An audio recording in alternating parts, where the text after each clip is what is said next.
all of us in this room will admit that probably a huge majority of the business that we're dealing in, the female is making the decision. You know, this is home-based, this is residential real estate that we're all focused on, and 9 times out of 10 for me, it's the female making the decision. Whether it be the female making the decision on the agent, that might be a bit of a mix, but I reckon for me, it's most times. And when it comes to buying a house, it's usually the female who's making the decision. So it's really important to get that balance when you're going in. I know that one of my experiences, which I've told the story many times, when I went into a very big listing in Toorak, and I took 2 of, you know, our very senior people who were seemingly, you know, masters at their game, you know, big commission writing agents who are well known in the industry. They were actually the wrong personality types for my client. And she was very private, very low key, very unassuming, unpretentious, and the personalities that I took were just way too dominant for her. And we sat there at the table, and I remember starting my presentation. And once I'd sort of done my spiel and introed everything that we were going to be doing and what I knew that what she wanted, because I'd just sold her a house, so the rapport that I had with her had already been established, and I felt comfortable that I was going to get the listing.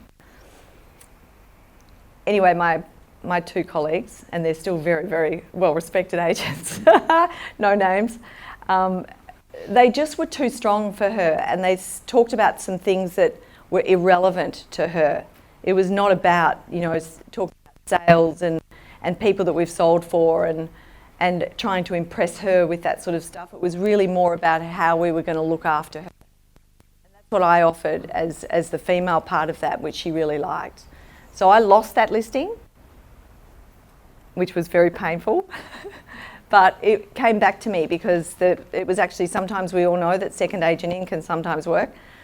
So I got that listing back and ended up selling it. So that's one of my better real estate stories from a personal basis. But it was really hurtful for me to think, you idiot, you didn't think about that. You know, you did not consider what the right, you know, personalities were there. So that's something that I still am really, really focused on, and I try very hard to select the right people who are coming with me to any of my listing appointments.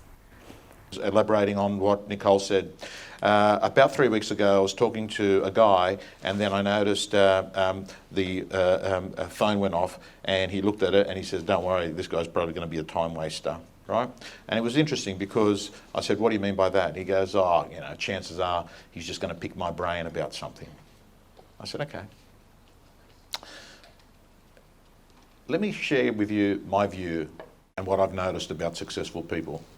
Everyone has got 100 people that they know. They went to school with, uni, friends, relatives, sporting clubs, you name it. They've got 100 people that are in your grapevine. Those 100 people have 100 people. Those 100 people have 100 people. Those 100 people have 100 people. You know what your next big opportunity is? That person that wants to have a conversation with you. Because we're like neurons that are connected. If you look if you look at a chemical equation and you see particles connected, we're like neurons. So millions and millions of people are connected.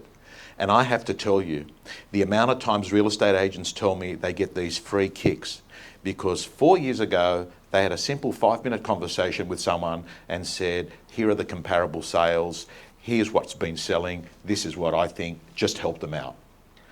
That person then went off and told another person, "Nicole, she's incredible. She didn't expect anything. She hasn't got commission breath," if you know what I mean.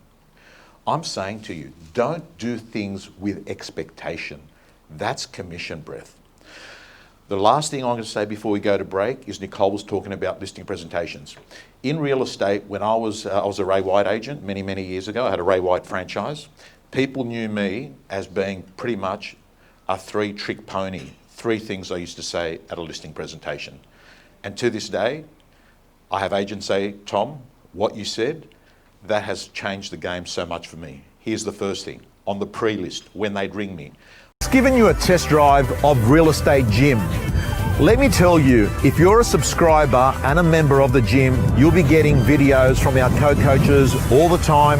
You'll be getting mentors, you'll be getting scripts, you'll be getting dialogues, you'll be getting templates, and most importantly, My Prospector, your personal accountability system to make more calls, get more appointments, get more listings. From around $10 per week, realestategym.com.au, your personal coach.